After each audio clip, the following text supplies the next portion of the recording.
Hey everyone, welcome back to Fort Lauderdale. It is the end of the Combine. Day 3 is over.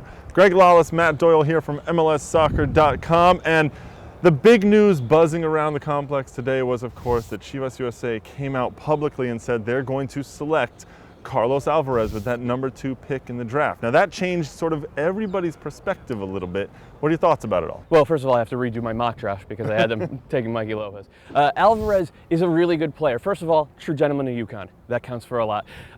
Second of all, he sees the field. And that's what Chelis said in the interview with Simon Borg and Diego Pinzon that you can see on MLSsoccer.com. He loves the way he sees the game. He picks players out, not just down the middle, out over here. He can play back, he can work in possession. Needs to work on recovering the ball, and they had him playing in deeper in midfield today to see if he could do that. I think he's a guy who could walk in and get serious minutes right away for Chivas USA. Well, Chivas will certainly need someone who can walk in and start getting minutes right away.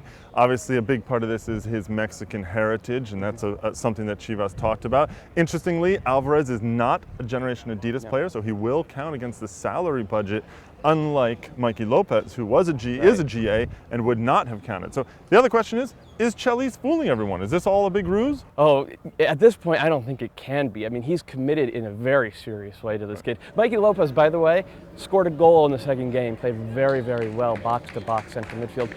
If he's not number 2, and I don't think he will be, I don't think he lasts much longer than 6th or 7th overall. Well, the third day was not exactly the best performances, although I was thinking it was a little bit better than the second performances. There were a couple of players, though, who did stand out, who did things on this third day that might have boosted their stock. Who are 3 of the guys for you?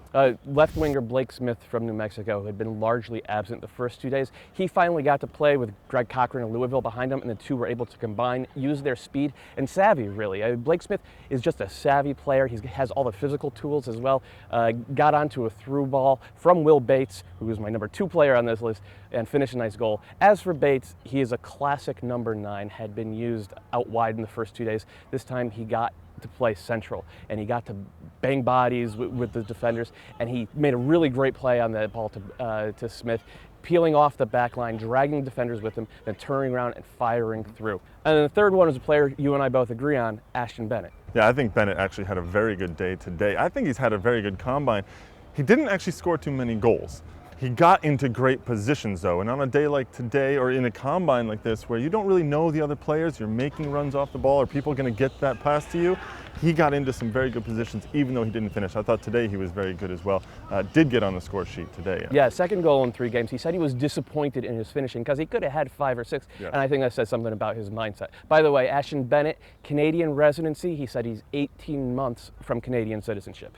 Which would make a difference in terms of the Canadian teams for the international spots, I think so. For sure.